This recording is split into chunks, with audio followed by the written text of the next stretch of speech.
بسم الله الرحمن الرحيم. وإذ قالت للملائكة يا مريم إن الله يبشرك بكلمات منه اسمه المسيح عيسى ابن مريم وجيها في الدنيا والآخرة من المقربين. جب فرشتوں نے کہا اے مریم، اللہ تجھ کو ایک کلمہ کی اپنی طرف سے بشارت دیتا ہے، اس کا نام مسیح عیسیٰ یعنی وہ بیٹا مریم کا ہوگا، دنیا اور آخرت میں مرتبے والا اور اللہ کے مقربوں میں سے ہوگا، یعنی کہ دنیا میں بھی اور آخرت میں بھی اس کے مرتبے کا کوئی بھی نہیں پہنچ سکتا، جس کا مفہوم یہ ہے۔ حقیقی عرفان خدا شناسی کے عنوان کی آج آخری نشست میں آپ تمام سامعین ناظرین خدمت میں سلام اور خوش آمدید۔ آج کا عنوان ہے مسیح عہد عتیق میں، اور اس کے چند سوالات جس کے جوابات لے کر حاضر ہوئے ہیں، اس دعا کے ساتھ خداوند متعال ہمیں خواہش نفس اور ابلیسی اور جھوٹے استادوں سے بچائیں۔ حقیقی عرفان میں حضور مسیح سلام علینا کا حقیقی عرفان عطا فرمائے، اور جو حقیقی نجات دہندہ ہیں، تاکہ ہم سب جاننے اور خود کو اور اپنے عزیز و قریب دوست احباب کو بھی ایمان لا کر، یعنی انہی پر ایمان لا کر ابد زندگی میں شامل ہونے کے لیے والے بن جائیں، آمین۔ عزیزم، آج کا پہلا سوال ہے کہ قرآن شریف میں کس کس مقام پر لفظ مسیح کے لقب سے کس کس نبی کو ملقب یا متعارف کروایا گیا ہے، اور دوسرا سوال ہے کہ کتاب مقدس کے روح سے وہ کون سی ہستی ہے جس کا تعارف لفظ مسیح سے کرایا گیا ہے۔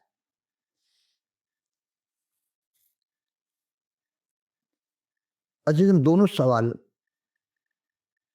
قرآن شریف ہو یا کتاب مقدس، ان دونوں میں ایک ہی ہستی ہے جن کا لقب مسیح سے متعارف کروایا گیا ہے۔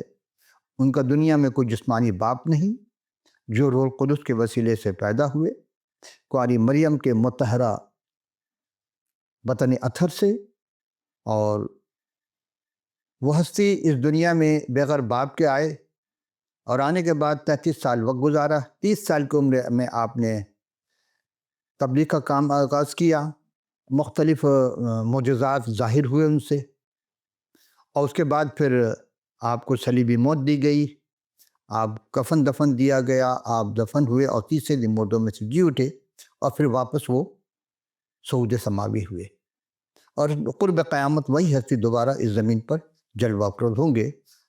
لیکن پہلی جب آمد ہوئی تھی ان کی، تو اس وقت وہ رحیم، شفیق، کریم،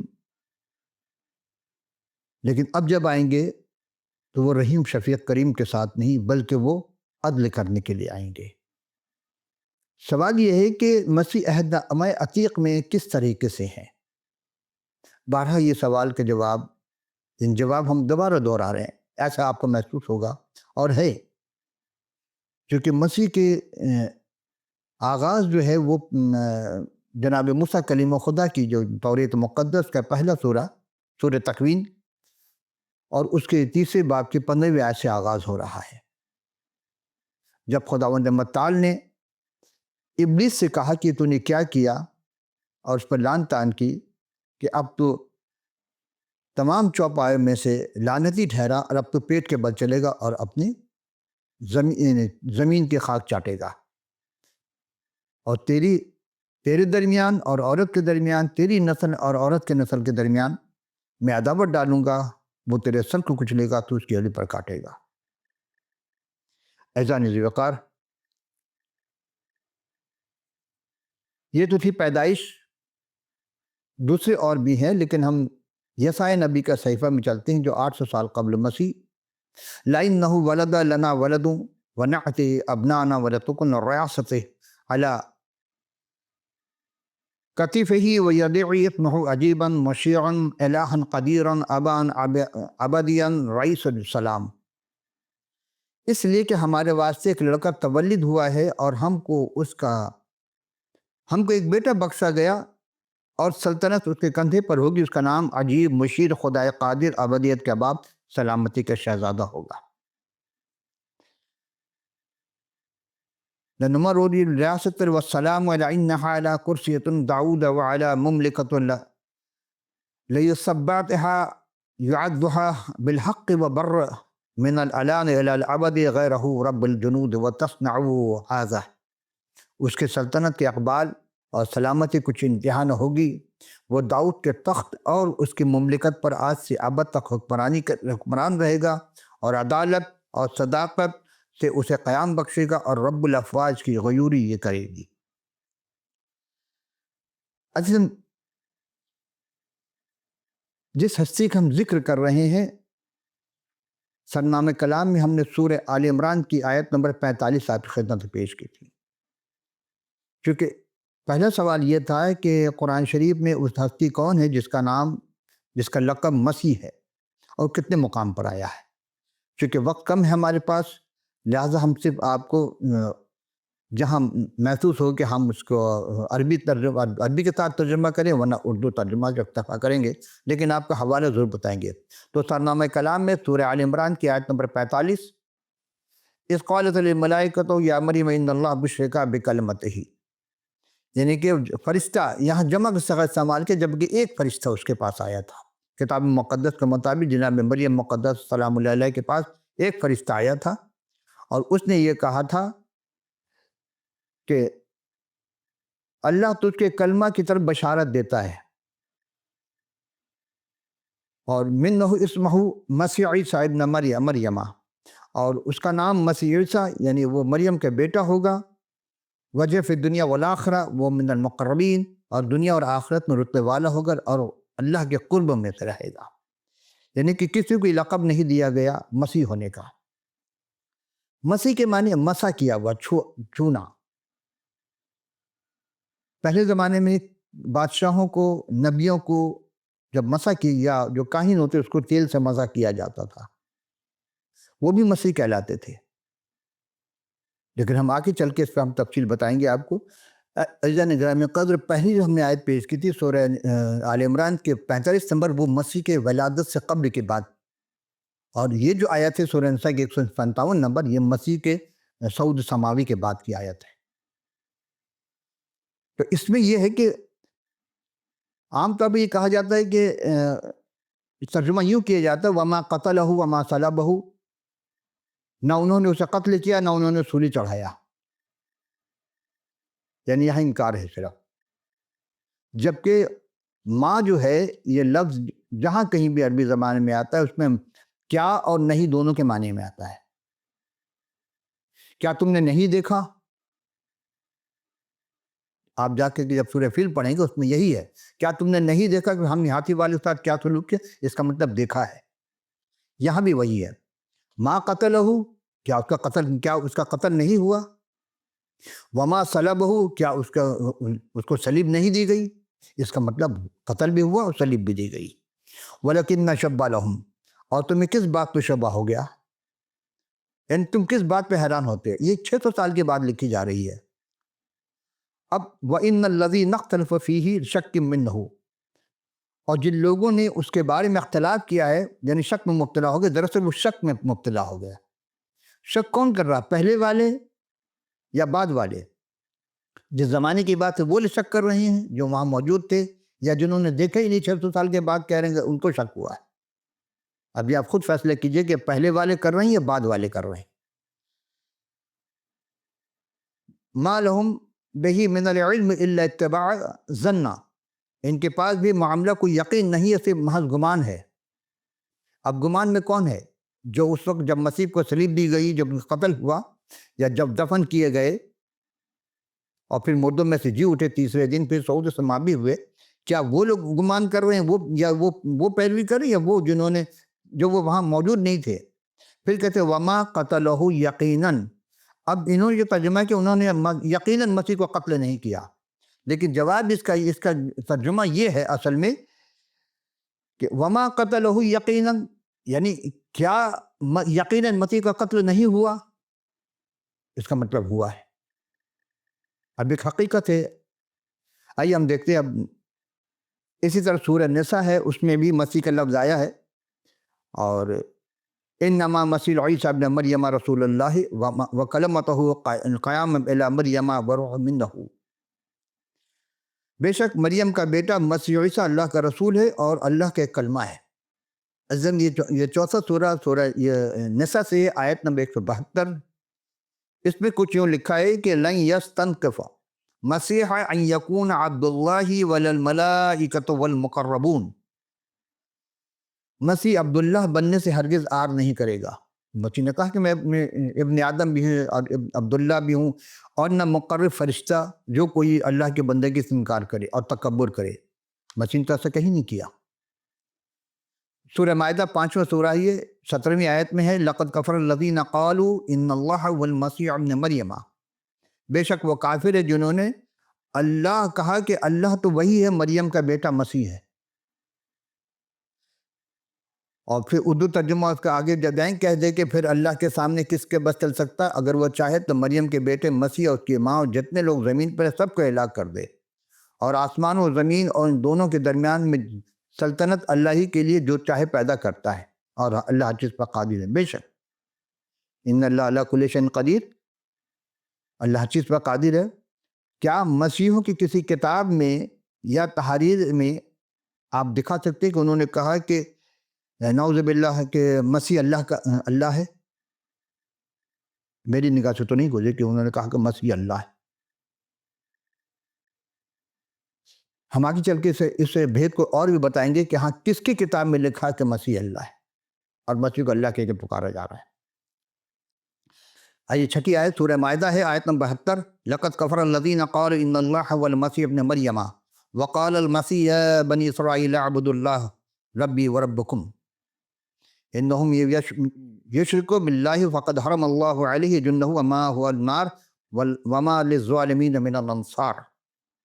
البتہ تحقیق وہ لوگ کافر ہوئے جنہوں نے کہا کہ بے شک اللہ وہی ہے، مریم کا بیٹا مسیح ہی ہے۔ وہی بات جو آیت نمبر 17 میں کہی گئی تھی، حالانکہ مسیح نے کہا اے بن اسرائیل اس اللہ کی بندگی کرو جو تمہارا اور ہمارا رب ہے، جبکہ وہاں تو اب ہے، اب کہا تھا۔ بے شک جس نے اللہ کا شریک ٹھہرایا تو اللہ نے اس پر جنت حرام کر کی اور اس کا ٹھکانہ دوزخ، اور ظالموں میں کا کوئی مددگار نہیں۔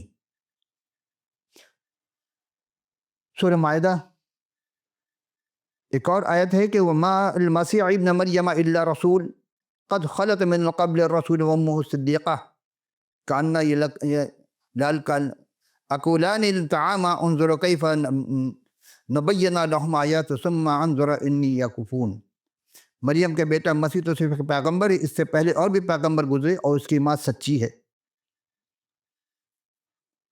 وہ دونوں کھاتے تھے، دیکھ ہم انہیں کیسے ذلیل بناتے ہیں، پھر دیکھو کہاں بولتے چلے جاتے ہیں۔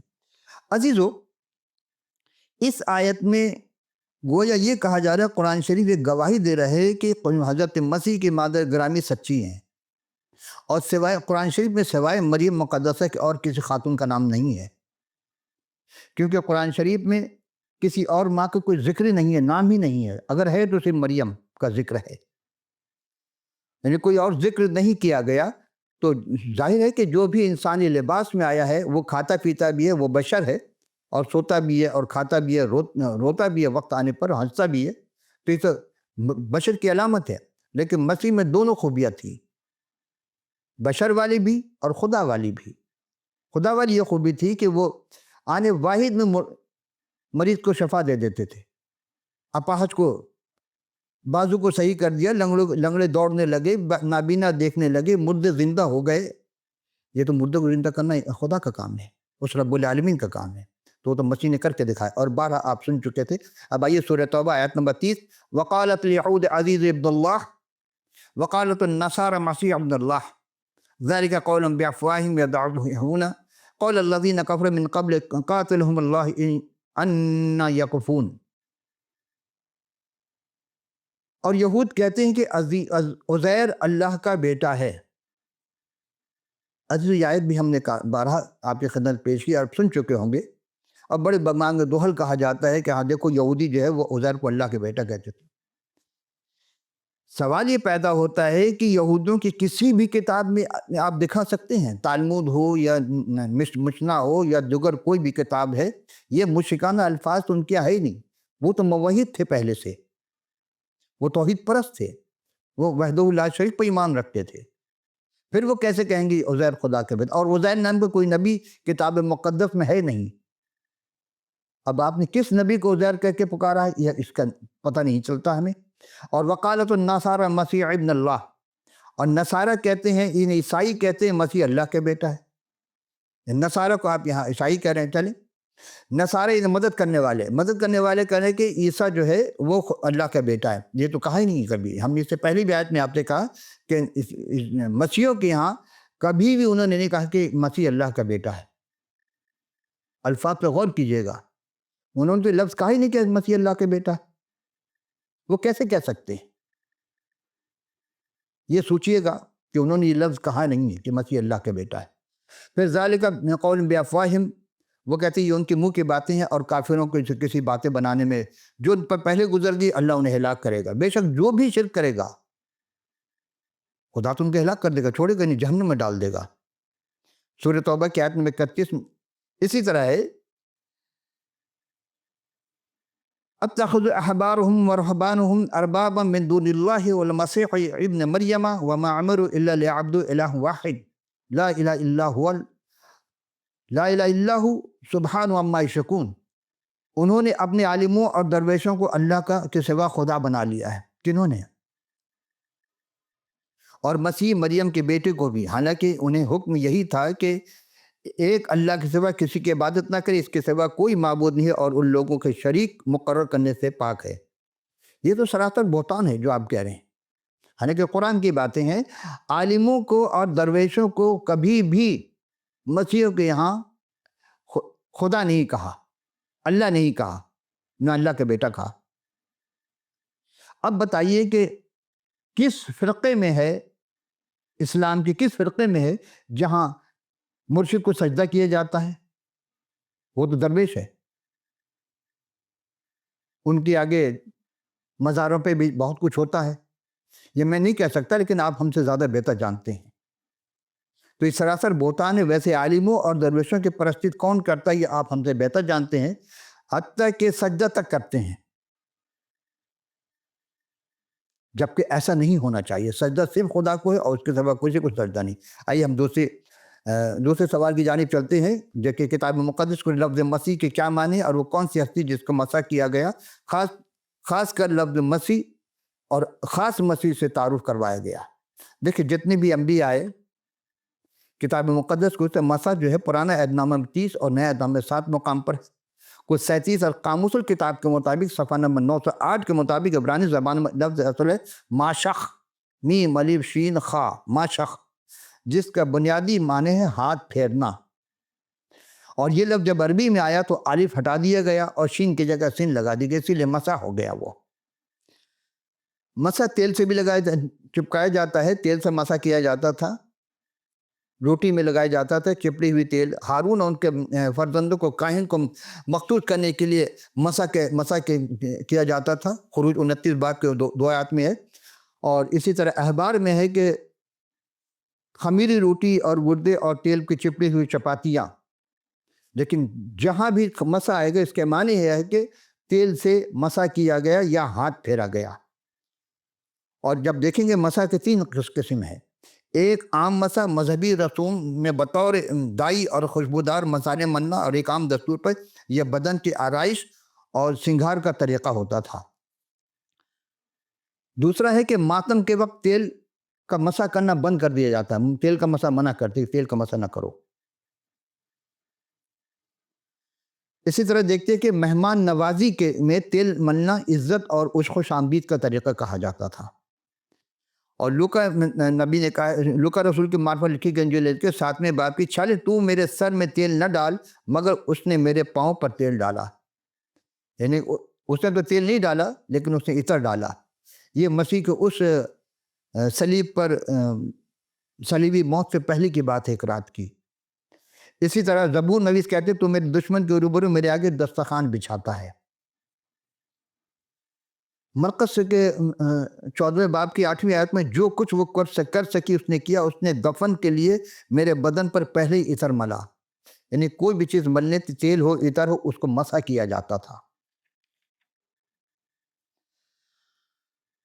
عزیزو، اب چند باتیں ہم جب غور کرتے ہیں دیکھتے ہیں یسائی نبی کا صحیفہ اس کے 21 باب کی 5ویں آیت میں ہے کہ کھال کی بنی ہوئی سپر پر تیل ملنے کے 2 مقصد تھے، یعنی تیل ملنے سے چمڑا سوکھ کر ٹوٹ نہیں جاتا، اور دوسرا مقصد مذہبی تھا، یعنی سپر کو دشمن سے لڑنے کے لیے مخصوص کیا جاتا تھا۔ یہی بات جب اسلام میں وضو کے لیے بات چلی تو سردی کی وجہ سے چمڑے کا موزہ پہنا جاتا، 3 دن تک اس چمڑے کے موزے کے اوپر پیر پر مسح کیا جاتا تھا، اور چوتھے دن اس کو اتار کے پھر دھویا جاتا تھا۔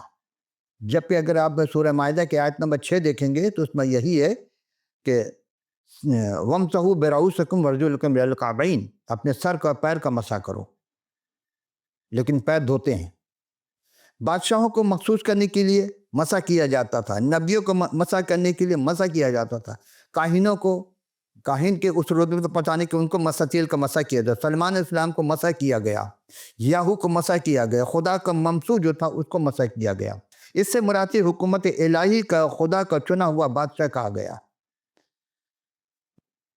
دانیل علیہ السلام کی کتاب صحیفہ اس کے 9ویں باب کی 25ویں آیت میں ہے کہ تو نے صداقت سے محبت رکھی اور بدکاری سے نفرت، اسی لیے خدا نے شادمانی کے تیل سے تجھ کو تیرے ہمسروں سے زیادہ مسح کیا۔ ہر وہ شخص جو خدا کے کلام پر چلتا ہے اور وقت آنے پر اس کو بھی مسح کیا جاتا تیل کا۔ زبور نویس 45 باب کی 6 اور 7 آیت میں کچھ کہتے ہیں، اے خدا تیرا تخت ابدالآباد ہے اور تیری سلطنت کا عصا راستی کا عصا ہے۔ چند باتیں آپ کی خدمت میں کتاب مقدس میں مسیح کے لیے جو القابات آئے ہیں، اب تک ہم قرآن سے پیش کرتے رہے، ان القابات ہے تو بہت دقیق، بہت گہری باتیں ہیں، لیکن میں آپ کی خدمت پیش کر دوں کہ دانیل اسلام کا صحیفہ 9ویں باب کے 25ویں آیت میں کہ پہلا القاب ہے المسیح، یعنی مسیح اور المسیح میں فرق ہے۔ مسیح وہ ہے بادشاہ، کاہن اور نبی وغیرہ کو جب تیل کا مسح کیا جاتا تو وہ سارے مسیح کہلاتے ہیں۔ آج بھی مسیح کے نام پر جو اپنے آپ کو حضرت مسیح سلام علیہ کو اپنا شخص نجات دہندہ قبول کرتا ہے اور بپتسمہ لیتا ہے تو وہ مسیح کہلاتا ہے۔ تو پھر المسیح کون؟ مگر المسیح وہ خاص مسیح جس کے وہ سب نمونے تھے، یعنی تینوں عہد میں ان کے مکمل ہوئے۔ حضرت مسیح کو جو حضرت مسیح ماضی، حال، مستقبل تینوں زمانہ ان کے ساتھ ہے، ازل میں بھی ہے اور ابد میں بھی ہے۔ اسی طرح دوسرا ہے، یعنی کہ اگر آپ غور کریں گے اسی 9ویں باب کی 25 آیت میں کہ اور اس پر جو سب سے زیادہ قدوس ہے مسح کیا گیا۔ زبور شریف میں تیرا تخت اے خداوند ابدالآباد، تیری سلطنت کا عصا راستی کا عصا ہے، اور تو صداقت اور شرارت کا دشمن، یعنی صداقت کا دوست اور شرارت کا دشمن ہے۔ اس سبب سے خدا نے تجھ کو خوشی کے تیل سے تیری مصاحبوں سے زیادہ مسح کیا، جو مسح مسیح کو کیا گیا۔ حضرت زکریا علیہ السلام کا صحیفہ ہے اس کے تیسری رکوع کی 8ویں آیت میں کہ اب اے یہوشع سردار کاہن سن تو اور تیرے رفیق جو تیرے آگے بیٹھے، کیونکہ اشخاص بطور نشانی کے ہیں، دیکھ میں اپنے بندے شاخ نامی کا پیش لاؤں گا۔ یعنی شاخ ہم نے ایک دفعہ آپ سے ذکر کیا تھا کہ شاخ سے مراد ہے کہ داؤد کی نسل سے، اور حضرت مسیح کے لیے استعمال ہوا ہے 30 برس تک ممسوح ہونے کے بعد مسیح دریا میں یردن میں یوحنا کے سامنے گئے تو آپ نے مسح کی، وہاں بپتسمہ لیا، اور خدا نے آپ اسے روح القدس سے ممسوح کیا، اور کبوتر کی شکل میں اس پر روح القدس نازل ہوئی، آواز آئی یہ میرا پیارا بیٹا ہے جس سے میرا دل خوش ہے۔ دوسرا لقب ہے کہ الملک، وہ ایک خاص شخص، آسمان، بادشاہ، سلطانوں کا سلطان ہے، خداوندوں کا خدا اور بادشاہوں کا بادشاہ جو آسمان سے آئے گا اور اس کی سلطنت ابدی ہوگی۔ تیسرا لقب ہے خداوند کا بازو، یہ یسائی صاحب کا صحیفہ اس کے 91 باب میں 9ویں آیت میں یہ لقب اس قوت اور قدرت کو ظاہر کرتا ہے کہ اس قسم کی طاقت ہوگی کہ مسیح کے سوا کسی کے پاس نہیں ہے۔ چوتھا لقب ہے جو ہم پیش کر چکے تھے یسائی علیہ السلام صحیفہ کے، عجیب، مشیر، خدائے قادر، ابدیت کا بات اور سلامتی کا شہزادہ۔ مشیر وہ آدمی جو عمدہ صلاح دیتا ہے اور ایسے صلاح دینے والا ایک بھی جہان میں نظر نہیں آتا، اور وہ خدا کی طرف سے ازل سے مشیر ہے۔ وہ خدا قادر ظاہر اس میں کل کامل الوہیت ہے۔ ابدیت کا باپ وہ تو مردوں میں سے جی اٹھا اور ابد تک زندہ ہے۔ سلامتی کا شہزادہ وہ خدا کا بیٹا ہماری سلامتی کا شہزادہ ہے۔ جسمانی بیٹا نہیں ہے، روحانی بیٹا ہے وہ، کیونکہ روح اللہ کا لقب دیا گیا۔ اسی طرح پانچواں لقب ہے ساری قوموں کی آرزو۔ حجی علیہ السلام کا صحیفہ میں کہ یہ صرف یہودیوں کی آرزو ہے کہ ایک وقت ایسا آنے والا سب جانیں گے کہ وہی ہماری آرزو ہے، جناب مسیح۔ چھٹا ہے لقب حکمت، یہ امثال کی کتاب میں ہے۔ ساتواں لقب ہے خداوندوں کا خدا، اور آٹھواں لقب ہے خداوند ہماری صداقت ہے۔ نواں لقب ہے اس کا نام ایمانویل، اور 10واں لقب ہے ہم تائی خدا، یعنی وہ تمام ایسی باتیں جو کہ ہم اس محدود وقت میں جناب مسیح کے وہ اوصاف نہ قرآن سے نہ کتاب مقدس سے پیش کر سکتے ہیں۔ اگر آپ کو یاد ہو، ہم نے وہ اسماء الحسنہ میں بہت ساری باتیں کی تھیں، وہاں سے آپ کو بہت سارے القابات جناب مسیح کے شان میں ملیں گے۔ عزیزان گرامی قدر، اب دامن وقت میں گنجائش نہ رہی، آپ بھی سننا چاہتے تھے اور دل چاہتا ہے کہ اور بھی کچھ کہیں مسیح کے شان میں، لیکن آج کے عنوان پر اگر آپ کے ذہن میں کوئی سوالات ہو تو آپ ضرور کیجیے گا، فیڈ بیک سے ضرور ہمیں آگاہ کیجیے گا، اور آپ کے اس وقت اسکرین پر واٹس ایپ، ای میل، ٹیلی فون نمبر، اسکائپ، جو بھی آپ کو آسانی سے ہو، آپ اپنا پورا پتہ لکھ بھیجیے تاکہ ہم آپ کی خدمت میں کتاب مقدس جو آپ کے پاس نہیں، ہم فی سبیل اللہ ارسال کر دیں۔ تو اگلے نشست میں پھر نئے عنوان سے حاضر ہوں گے، اس وقت کے لیے اجازت، خدا حافظ ناصر۔